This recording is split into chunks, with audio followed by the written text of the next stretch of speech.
ಹೆಚ್ಚು ಕಮ್ಮಿ 98% ಇರುವಂಥ ಎಲ್ಲ ಶಾಸಕರು ಕೂಡ ತಾವೆಲ್ಲ ಆಗಮಿಸಿದ್ದೀರಿ. ತಮಗೆ ಸಂದರ್ಭದಲ್ಲಿ ಸರ್ಕಾರದ ಪರವಾಗಿ ಮತ್ತು ವೈಯಕ್ತಿಕವಾಗಿ ನಾನು ಅಭಿನಂದಿಸಲಿಕ್ಕೆ ಬಯಸ್ತೇನೆ. ಕಳೆದ ತಿಂಗಳು 3ನೇ ತಾರೀಕು ಕಾಂಗ್ರೆಸ್ ಪಕ್ಷದ ವರಿಷ್ಠರು ನನಗೆ ಅಧಿಕಾರವನ್ನು ಸಿದ್ದರಾಮಯ್ಯರ ಮುಖಾಂತರ ಹಸ್ತಾಂತರವನ್ನು ಮಾಡಿದ್ದಾರೆ. ನನಗೂ ಕೂಡ ತಮಗೆಲ್ಲ ಗೊತ್ತಿದೆ,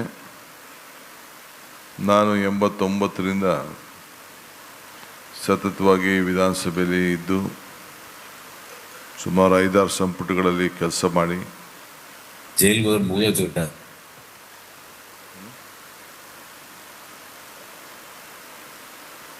5-6 ಸಂಪುಟದಲ್ಲಿ ಕೆಲಸ ಮಾಡಿ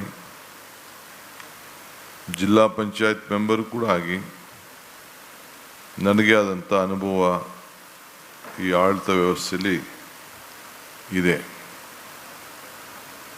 ಸೊ ಎಲ್ಲಿ ಯಾವ ಲೆವೆಲಲ್ಲಿ ಏನೇನು ಆಗ್ತದೆ ಅಂಥೇಳಿ ತಾಲೂಕ್ ಪಂಚಾಯತಿ ಅಧ್ಯಕ್ಷನೂ ಆಗಿದ್ದೆ, ಜಿಲ್ಲಾ ಪಂಚಾಯತಿ ಮೆಂಬರು ಆಗಿದ್ದೆ, ಶಾಸಕನೂ ಆಗಿದ್ದೆ, ವಿರೋಧ ಪಾರ್ಟಿಲೂ ಇದ್ದೆ, ಡಿಸ್ಟ್ರಿಕ್ಟ್ ಮಿನಿಸ್ಟ್ರು ಆಗಿದ್ದೆ, ಉಪಮುಖ್ಯಮಂತ್ರಿನೂ ಆಗಿದ್ದೆ, ಈಗ ಮುಖ್ಯಮಂತ್ರಿ ಕೂಡ ಇದ್ದೇನೆ. ಸೊ ಯಾವ ರೀತಿ ಸಿಸ್ಟಮ್ ನಡೀತದೆ ಅಂಥೇಳಿ ನನಗೆ ಅರಿವಿದೆ. ಇವತ್ತು ಬೆಂಗಳೂರಿನಲ್ಲಿ ನಾನೀಗಾಗಲೇ 30 ದಿನದ ಪಯಣ ನೀವೆಲ್ಲ ಗಮನಿಸಿದ್ದೀರಿ. ನನ್ನ ಪಯಣ ಯಾವತ್ತೂ ಕೂಡ ಪ್ರತಿ ಹಂತದಲ್ಲೂ ಕೂಡ ಪಾಸಿಟಿವ್ ಆಗಿ ನಾನು ಯೋಚನೆಯನ್ನು ಮಾಡೋನು. ನಾನು ನೆಗೆಟಿವ್ ಯೋಚನೆಗೆ ಹೋಗೋದಿಲ್ಲ. ನಮಗೆ ನಿಮಗೆಲ್ಲರೂ ಕೂಡ ಜನಪ್ರತಿನಿಧಿಗಳಿರ್ಬೋದು, ಇಲ್ಲ ಕಾರ್ಯಾಂಗ ಇರ್ಬೋದು, ಅಧಿಕಾರಿಗಳಿರ್ಬೋದು, ನಾವೆಲ್ಲ ಸೇರಿ ಒಟ್ಟು ಕೆಲಸ ಮಾಡಿದ ಮಾತ್ರ ಜನರ ಸಮಸ್ಯೆಯನ್ನು ಸ್ಪಂದಿಸಲಿಕ್ಕೆ ಸಾಧ್ಯ. ನಾವು ಜನ ನಮ್ಮ ಮೇಲೆ ಅಪಾರ ವಿಶ್ವಾಸ ವ್ಯಕ್ತಪಡಿಸಿದ್ದಾರೆ, ನಿರೀಕ್ಷೆ ಮಾಡಿದ್ದಾರೆ. ದೊಡ್ಡ ಅಪಾಯದ ಸಂದರ್ಭದಲ್ಲೂ ಕೂಡ ಈ ದೊಡ್ಡ ಬರಗಾಲ ಈಗಾಗಲೇ ಪ್ರಧಾನಮಂತ್ರಿಗಳು ಘೋಷಣೆ ಮಾಡ್ದಂಗೆ ಇಡೀ ನಮ್ಮ ಭಾರತದಲ್ಲೇ ಅದೊಂದು ಭೀಕರವಾದಂಥ ಬರಗಾಲ ಬರ್ತದೆ ಅಂತೇಳಿ ನಮಗೆ ಮುನ್ಸೂಚನೆಯನ್ನು ಕೊಟ್ಟಿದ್ದರು. ಆದರೆ ಮಧ್ಯದಲ್ಲಿ ಸ್ವಲ್ಪ ಕಡೆ ಕೆಲವು ಭಾಗದಲ್ಲಿ ಮಳೆ ಕೂಡ ಪ್ರಾರಂಭ ಆಗಿದ್ದು ಕೂಡ ನಾವೆಲ್ಲ ವರದಿಯನ್ನು ನಾವು ನೋಡ್ತಾ ಇದ್ದೇವೆ. ಈಗ ಮೊನ್ನೆ ತಾನೇ ಫಸ್ಟು ನಾನು ಅಧಿಕಾರ ತೆಗೆದುಕೊಂಡಂಥ ಮೊದಲನೇ ವಾರದಲ್ಲೇ ನಮ್ಮ ಕೇಂದ್ರ ಸಚಿವರಾದಂಥ ಪಾಟೀಲ್ರವರು, ನೀರಾವರಿ ಸಚಿವರು, ಜಲಶಕ್ತಿ ಮಂತ್ರಿಗಳು, ಅವ್ರನ್ನ ಮತ್ತು ತೆಲಂಗಾಣ ಮುಖ್ಯಮಂತ್ರಿನ, ಅಂದರೆ ನಿಮ್ಮ ಭಾಗದ ಸಮಸ್ಯೆ ಇದು, ಈ ಕಲ್ಯಾಣ ಕರ್ನಾಟಕದ ಒಂದು ದೊಡ್ಡ ಸಮಸ್ಯೆ.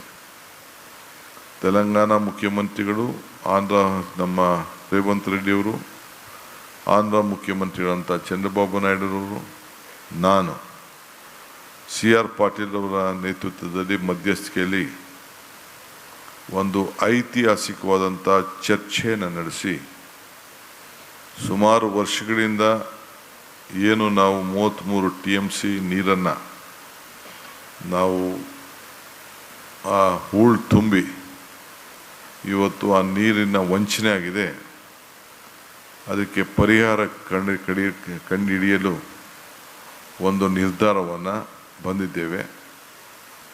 ಅವರು ಅನೇಕ ಸಲಹೆಗಳನ್ನು, ನಮ್ಮ ಸಲಹೆಗಳನ್ನು ಒಪ್ಪಿದ್ದಾರೆ. ನಮ್ಮ ಕೇಂದ್ರದ ಸಚಿವರು ಕೂಡ ನಮ್ಮ ಜೊತೆ ಕೈ ಜೋಡಿಸಲಿಕ್ಕೆ ಸಹಕಾರವನ್ನು ಕೊಟ್ಟಿದ್ದಾರೆ. ಆಂಧ್ರ ಪ್ರದೇಶದ ಮುಖ್ಯಮಂತ್ರಿಗಳು ಮತ್ತು ತೆಲಂಗಾಣ ಮುಖ್ಯಮಂತ್ರಿಗಳು ಚಂದ್ರಬಾಬು ನಾಯ್ಡು ಮತ್ತು ರೇವಂತ್ ರೆಡ್ಡಿಯವರು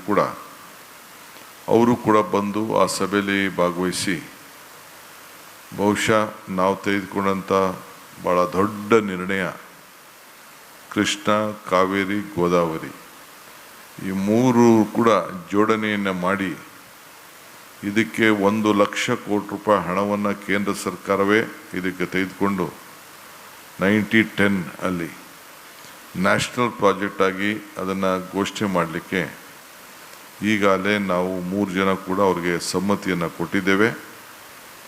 ಅದನ್ನು ಸದ್ಯದಲ್ಲಿ ಅವರು ಏನು ಘೋಷಣೆ ಮಾಡಬೇಕು ಆ ಕೆಲಸ ಕೂಡ ಮಾಡ್ತೇವೆ. ನಾವು ಒಪ್ಪಂದ ಕೂಡ ಆ ಒಂದು ವ್ಯವಸ್ಥೆಗೆ ನೀರಿನ ಬಳಕೆ ಇಡೀ ದೇಶದಲ್ಲಿ ಏನಾದರೂ ಕೂಡ ನಾವೆಲ್ಲ ಸೇರಿ ಒಗ್ಗಟ್ಟಾಗಿ ಒಂದು ಮಾದರಿಯಾಗಿ ರಾಜಕೀಯದ ಭಿನ್ನಾಭಿಪ್ರಾಯಗಳನ್ನೆಲ್ಲ ಮರೆತು ಪಕ್ಕಕ್ಕಿಟ್ಟು ರಾಜ್ಯದ ಹಿತಕ್ಕೆ ರೈತರ ಹಿತಕ್ಕೆ ನಾವು ಕೆಲಸ ಮಾಡಬೇಕು ಅಂತ ಹೇಳಿ ಒಂದು ಬಂದಿರೋದು ತಮಗೆಲ್ಲ ಗೊತ್ತಿದೆ. ಆ ಜಿಲ್ಲೆಯ ನಮ್ಮ ಕೊಪ್ಪಳ, ರಾಯಚೂರು ಮತ್ತು ಬಳ್ಳಾರಿ ಜಿಲ್ಲೆ ಶಾಸಕರು, ಸಂಸತ್ ಸದಸ್ಯರು, ದಾವಣಗೆರೆಲ್ಲ ಕೂಡ ಆ ಸಂದರ್ಭದಲ್ಲಿ ಬಂದು ಅವರು ಕೂಡ ಸಾಕ್ಷಿಯಾಗಿ ಆ ಕಾರ್ಯಕ್ರಮದಲ್ಲಿ ಪಾಲ್ಗೊಂಡಿದ್ದರು. ಆ ಗೇಟ್ಗಳನ್ನು 333 ಗೇಟ್ಗಳನ್ನು ಕೂಡ ಒಂದು ರೆಕಾರ್ಡ್ ಟೈಮ್ನಲ್ಲಿ ನಾವು ಅದನ್ನು ವಾಪಸ್ಸು ಹೊಸ ಗೇಟ್ಗಳನ್ನು ಅಳವಡಿಸಿ ಈಗ ಅಲ್ಲೇ ನೀರಿಗೋಸ್ಕರ ನಾವು ಕಾಯ್ತಾ ಇದ್ದೇವೆ. ಆ ಸನ್ನಿವೇಶ ನೋಡಿದಾಗ ಈ ವರ್ಷ ಸಾಧ್ಯನಾ ಮಳೆ ಬರ್ತದಾ ಇಲ್ವಾ ಅನ್ನೋದು ಒಂದು ದೊಡ್ಡ ಗಾಬರಿ ಇತ್ತು. ಈಗೂ ಇವತ್ತು ಬೆಳಗ್ಗೆ ಕೂಡ ಕೆಲವು ಶಾಸಕರ ಹತ್ರ ಚರ್ಚೆ ಮಾಡಿದೆ. ಈಗೂ ಆ ಭಾಗದಲ್ಲಿ ಮಳೆ ಇಲ್ಲ. ಆದರೆ ಮಳೆ ಎಲ್ಲಿ ಬೀಳಬೇಕು, ಮಲೆನಾಡಲ್ಲಿ ಸ್ವಲ್ಪ ಮಳೆ ಕಾಣ್ತಾ ಇದೆ, ಕರಾವಳಿಯಲ್ಲಿ ಮಳೆ ಕಾಣ್ತಾ ಇದೆ, ಸ್ವಲ್ಪ ಒಳಹರಿವು ಕೂಡ ಬರ್ತಾ ಇದೆ. ಸೊ ಇದು ಭಾಳ ಸಂತೋಷವಾದಂಥ ವಿಚಾರ. ಸೊ ಇದನ್ನು ನಾನು ನಿಮ್ಮ ಹತ್ರ ಹಂಚ್ಕೊಳ್ಬೇಕಾದ್ದು ನನ್ನ ಜವಾಬ್ದಾರಿನೂ ಇದೆ. ಆ ಹಿನ್ನೆಲೆಯಲ್ಲಿ ಈ ವಿಚಾರವನ್ನು ತಮ್ಮ ಗಮನಕ್ಕೆ ತರ್ತಾ ಇದ್ದೀನಿ.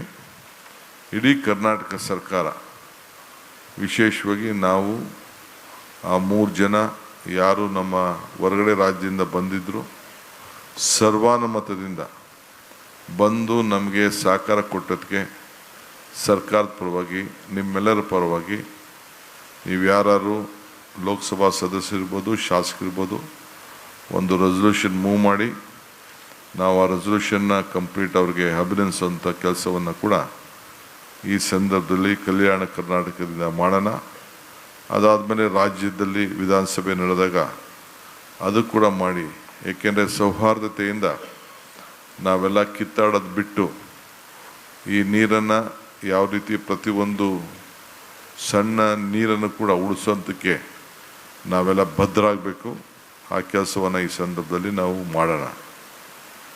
ಇನ್ನೊಂದು ಭಾಳ ಪ್ರಮುಖವಾದ ವಿಚಾರ, ಇವತ್ತು ನಾನು ಮೊದಲನೇ ಸಭೆಯನ್ನು ಈ ಕಲ್ಯಾಣ ಕರ್ನಾಟಕದಿಂದ ಪ್ರಾರಂಭ ಮಾಡಿದ್ದೇನೆ. ನಿನ್ನೆ ತಾನೇ ನಾನು ಬೀದರ್ ಜಿಲ್ಲೆಗೆ ಹೋಗಿ ಬಸವ ಕಲ್ಯಾಣ, ಇದು ಬಸವನ ನಾಡು, ಅವರ ಆಚಾರ ವಿಚಾರದಲ್ಲಿ ನಾವೆಲ್ಲ ಒಪ್ಪಿರೋರು, ಅವರ ತತ್ವದಲ್ಲಿ ನಾವೆಲ್ಲ ಬದುಕ್ತಾ ಇರೋರು, ಅವರ ಮಾರ್ಗದರ್ಶನದಲ್ಲಿ ನಮ್ಮ ಹೆಜ್ಜೆಯ ಗುರುತನ್ನು ನಾವು ಇಟ್ಕೊಂಡು ನಾವು ಸೇವೆಯನ್ನು ಮಾಡ್ತಾ ಇರೋರು, ಸಮಾನತೆಯಿಂದ ನೋಡಬೇಕು ಅಂತೇಳಿ ನಮ್ಮ ಕಾರ್ಯಕ್ರಮವನ್ನು ನಾವು ರೂಪಿಸಿರೋರು.